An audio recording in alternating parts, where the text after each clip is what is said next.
asumsinya. Nah, setiap agama ini kan mereka percaya agama mereka benar secara absolut gitu. Padahal sifat kebenaran agama itu kan nggak bisa dibuktikan ya, tidak bisa dibuktikan secara empiris gitu. Apanya aja, Tuhannya, konsep Tuhannya nggak bisa, konsep nilai-nilainya juga. Misalnya ada konsep pahala dosa, kita kan tidak bisa lihat apakah konsep dosa pahala ini adalah nyata gitu, nyata konsekuensinya dan hitungannya bisa dipertanggungjawabkan, kita kan nggak tahu. Sebelum yang lebih sulit, ya, Anda menyebut tadi nggak bisa dibuktikan. Menurut Anda Tuhan itu tidak bisa dibuktikan? Tidak bisa. Pembuktian Tuhan itu semuanya personal. Kayak aku percaya Tuhan itu ada karena Tuhan mendengarkan doaku, atau hal-hal lain yang sebenarnya punya alternatif jawaban yang lebih immediate gitu. Misalnya Tuhan itu ada karena menurunkan hujan misalnya. Tapi kan kita punya penjelasan yang immediate kenapa hujan turun gitu lah. Bahwa yang kayak ini ada kaitannya sama alam, bla bla bla. Kalau dulu kan sesederhana hujan turun karena malaikat Israel diperintahkan Tuhan menurunkan hujan gitu. Malaikat Israel Israfil. Jangan sampai salah nih nanti. Mikail, entar deh, Jibril, Mikail. Penonton tolong dikoreksi. Iya benar. Nah, ini pasti aku abis nih dirujak nih. Humaila selain membegal Al-Quran juga tidak hafal nama-nama malaikat nih. Manusia itu punya satu kebodohan, di mana kebodohan itu disebabkan oleh Rabtul Asbab Al-Adiyah, mengkaitkan sebab sing biasa-biasa. Misalnya gini, zaman saya kita omongin, misalnya ada orang bilang gini, batu ini nanti itu menjadi ayam. Orang bilang muhal apa enggak? Enggak, jawab saja muhal. Kenapa bilang muhal? Karena dikira enggak bisa kan? Enggak, jawab saja, jawab satu-satu. Batu ini menjadi ayam, kamu jawab muhal. Alasannya apa? Alasannya tidak mungkin terjadi, apa kamu tidak bisa? Sebetulnya karena kamu tidak bisa. Udah. Kalau dia ini nyontok mau tahun yang Indonesia, nyontok mau kayak kelungsu lah. Anak apa? Biji asem nak gini derene apa? Kelungsu ya. Lau ukhbiroda karrojil. Andai kan orang itu kamu kasih tahu. Kelungsu ini, biji asem itu, biji pohon asem itu, nanti yang kecil ini suatu saat besar. Setelah besar buahnya banyak, tambah besar. Terus orang bilang mungkin. Ketika bilang mungkin itu karena dia bisa, apa hanya karena menyaksikan berkali-kali ada kejadian nak kelungsu ditandur iku iso dadi gede? Coba sama jawab. Karena dia bisa apa karena hanya menyaksikan itu sering terjadi? Hanya misalnya. Artinya zaman dia mengatakan mungkin itu pun tidak memberi kontribusi ikut buat. Ya enggak. Tetap bergantung kudrohnya Allah. Dia hanya bilang mungkin karena sering melihat. Sebenarnya dia enggak sama sekali memberi kontribusi. Leo darani mungkin yora urun. Paham ya? Lalu kenapa dia kecangkeman terus muni wong wis mati dadi lemah gak mungkin dadi manusa meneh. Lho zaman dadi manusa sing wis ngene iki kok mani dene lara melok gawe. Terus muni mungkin mergo sering terjadi, sering roh, sering bersaksi. Berarti sebenarnya manusia itu pakai ukuran dia mampu tidak mampu apa pakai ukuran bersaksi melihat. Bersaksi. Nah ini kan kita sebagai manusia itu problem. Mulane disebut wa kanal insanu zaluman jauh lah wis goblok aja. Mereka manusia kok nak wis goblok. Aja. Makanya saya kemarin diminta ngisi di pondok kajen. Kalau sampean berdebat sama orang ateis atau orang komunis itu gampang saja. Dilatih begini seperti teorinya Quran. Ya nanti saya teruskan, ini saya ulang lagi ya. Andai kan nggak pernah terjadi telur itu jadi ayam, nggak pernah terjadi sama sekali. Telur itu jadi ayam. Terus kamu mengasih tahu orang tadi, telur ini loh nanti jadi hewan yang hidup terus terbang. Mesti dia bilang muhal. Benda mati kok nanti jadi benda hidup yang terbang ngalor ngidul. Berhubung sering terjadi dan dia pun tidak ikut bikin, bilang mungkin. Paham? Saya ulang lagi ya. Berarti dia bilang mungkin karena sering apa? Terjadi dan dia lihat. Andai kan pertama kali gak ada telur sama sekali yang jadi ayam, terus pengalaman pertama di dunia belum pernah terjadi, kamu kasih tahu telur ini nanti jadi ayam terus terbang, orang ini bilang muhal enggak? Muhal. Berhubung sering terjadi bilang enggak.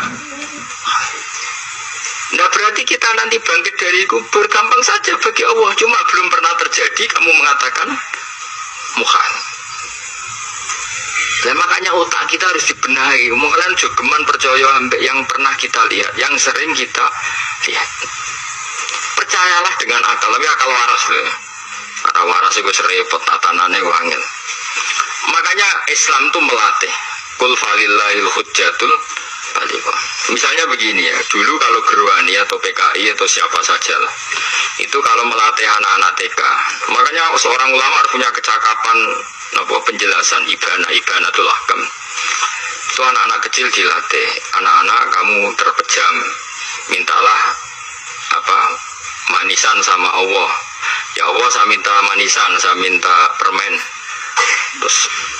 Terus disuruh buka, dapat nggak anak-anak? Nggak dapat bu. Wah, berarti Allah nggak ada. Sekarang minta sama bu guru. Bu guru kami minta permen dikasih. Berarti yang ada bu guru bukan Tuhan gitu. Akhirnya jadi gerakan ateisme. Nah sebetulnya untuk melawan gerakan itu kita harus melatih begini, misalnya gini. Saya itu pernah ketemu sama orang yang berpikiran komunis. Oh komunis juga. Dia nantang saya gini, Pak, pokoknya saya tidak bisa nerima konsep Tuhan sebelum Anda bisa menjelaskan kenapa ada Tuhan. Jadi coba ini. Aku ngerti aja saat cerdas ini tetap cerdas aku yakin tetap cerdas aku. Rasanya selain raine seram meyakinkan, tapi pikir tetap cerdas. Kalau itu kan wong Quran gitu, soalnya punya pikiran panjang. Mungkin di antara orang Islam kita ini tidak punya kecakapan menjelaskan. Tapi kalau orang sering baca Quran, apalagi dia ngaji tafsir ya, yang waras, maksudnya yang waras lah. Terus rapati seneng duit, barang ini penting ya. Harus seneng duit, mari goblok. Yakin ulama seneng duit, mari goblok, tak jamin. Umpama alim kelas B, kelas C gak bisa, tahqiq gak bisa. Kalau tahu kandani konco kalau yen sampai jenengan udah saya kaca akhir. Lah kenapa aku cok seneng duit bro. Duit masalah bagi ulama. Orang duit itu masalah kan ya. Maksudnya rasa seneng tapi udah terus sekali duit. Sekarang saya tanya, Quran tuh melatih kita gini. Quran itu sederhana kalau ngelatih tauhid, tapi orang pasti ingat. Kata Allah gini, nggak apa-apa, saya tidak Tuhan, nggak apa-apa, kamu yang Tuhan. Tapi buktikan kalau kamu Tuhan, caranya gimana? Am khalaqus samawati wal ardi. Ya nggak apa-apa, kamu yang Tuhan nggak apa-apa, tapi buktikan kalau kamu menciptakan langit bumi. Mereka pasti ikrar, ya tidak mungkin saya menciptakan bumi, saya lahir sudah ada bumi. Yesus lahir sudah ada bumi, nggak mungkin Tuhan. Terus Tuhan membuat pertanyaan kedua, am khuliqu min ghairi syai'in. Ya sudah, kalau saya ada Tuhan lalu nggak ada Tuhan, berarti alam raya ini tercipta oleh sesuatu yang nggak ada. Aneh nggak? Misalnya sebelum alam raya ini nggak ada Tuhan, berarti sebelum alam raya ini kan adanya nihilisme, sesuatu yang nggak ada. Kemudian sesuatu yang nggak ada menjadi penyebab sesuatu yang ada. Aneh nggak? Udah aneh. Sesuatu yang nggak ada itu mestinya kan nggak bisa ngelabeti, nggak bisa berfungsi, nggak bisa ada gunanya. Oh jenenge rawono itu ora marai popo. Rawono kok jadi sebab. Sesuatu yang menjadi sebab itu yang wujud apa yang nggak ada? Yang wujud. Saya takut. Nah kalau nggak ada Tuhan, berarti alam raya ini lalu sebabnya apa? Ya dari ketiadaan, lalu tiada itu menjadi sebab. Yang tiada kok jadi sebab itu tekem gitu.